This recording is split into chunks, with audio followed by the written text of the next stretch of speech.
9वें अध्याय में हमने जाना कि राजा पृथु ने नारद जी से पूछा कि तुलसी का इतना महात्म क्यों है, उनकी उत्पत्ति किस प्रकार से हुई। तो उनकी उत्पत्ति की जो कथा है वही चल रही है, 10वें अध्याय में भी वही चलेगी। शुरू करते हैं कथा को। बोलिए कार्तिक मास की जय, श्री श्री राधा कृष्ण की जय, श्री श्री लक्ष्मी नारायण की जय। राजा पृथु ने कहा कि हे देवऋषि, आपको नमस्कार है। कृपा कर आप यह कहिए कि जिस समय भगवान शंकर ने अपने माथे का वह तेज क्षीर सागर में डाल दिया तो उस समय क्या हुआ। नारद जी ने कहा कि हे राजन, जब भगवान शंकर ने अपना वह तेज क्षीर सागर में डाल दिया तो उस समय वह शीघ्र ही बालक होकर गंगा सागर के संगम पर बैठकर संसार को भेद देने वाला रुदन करने लगा। इसके रुदन से समस्त संसार व्याकुल हो उठा। लोकपालों के मन में भी व्याकुलता हुई, चराचर चलायमान हो गया। शंकर सुवन के रुदन से ब्रह्मांड व्याकुल हो गए। समस्त देवता और ऋषि मुनि व्याकुल होकर लोक पितामह श्री ब्रह्मा जी की शरण में गए। सबने मिलकर श्री ब्रह्मा जी को प्रणाम किया और स्तुति की।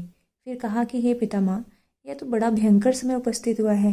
हे महायोगिन, इसका नाश कीजिए। तब देवताओं की ऐसी बात सुनकर श्री ब्रह्मा जी सत्यलोक से उतरकर उस बालक को देखने के लिए समुद्र तट पर आए। समुद्र ने ब्रह्मा जी को आते देखकर प्रणाम किया और बालक को उठाकर उनकी गोद में दे दिया। तब विस्मित होकर श्री ब्रह्मा जी ने पूछा कि हे सागर, तुम शीघ्र कहो कि यह बालक किसका है। समुद्र ने विनम्र शब्दों में कहा कि प्रभु, यह तो मैं नहीं जानता, किंतु मुझे इतना अवश्य ज्ञात है कि यह गंगा सागर के संगम पर प्रकट हुआ है। अतएव हे जगतगुरु, आप इस बालक का जात कर्म आदि संस्कार कीजिए, इसका जातक फल बताइए। नारद जी कहते हैं कि इधर तो सागर ब्रह्मा जी के गले में हाथ डालकर बार बार उनका आकर्षण कर रहा था। फिर तो उसने ब्रह्मा जी का गला इस प्रकार जोर से पकड़ा कि उससे पीड़ित होकर ब्रह्मा जी के नेत्रों से आंसू टपकने लगे। किसी प्रकार से ब्रह्मा जी ने अपने दोनों हाथों का जोर लगाकर अपना गला छुड़ाया और सागर से कहा कि हे सागर, सुनो, मैं तुम्हारे पुत्र का जातक फल कहता हूँ। मेरे नेत्रों से ये जो जल निकला है, इस कारण इसका नाम जलंधर होगा। यह उत्पन्न होने के साथ ही तरुण हो गया है।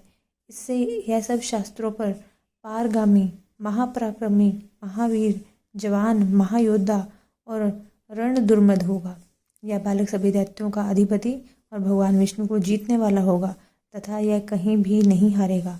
एक भगवान को, शंकर को छोड़कर यह सबसे अवध्य होगा। जहाँ से उत्पन्न हुआ है फिर वहीं जाएगा।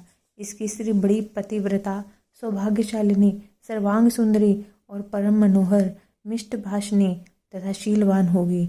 नारद जी कहते हैं कि राजन, सागर से ऐसा कहकर ब्रह्मा जी ने शुक्राचार्य को बुलाकर उनके हाथों से बालक का राज्याभिषेक कराया और आप अंतर्ध्यान हो गए। फिर तो बालक को देखकर सागर बड़ा ही प्रसन्न हुआ और घर आ गया। कितने ही उपाय से उसका पालन कर उसको पुष्ट किया।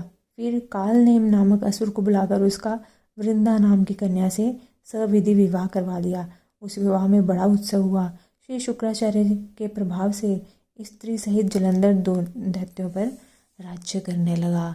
बोलिए श्री कार्तिक मास की जय, श्री श्री लक्ष्मी नारायण की जय, श्री श्री राधा कृष्ण की जय। अगर आपको वीडियो अच्छी लगे तो कृपया वीडियो को लाइक कीजिएगा, शेयर कीजिएगा।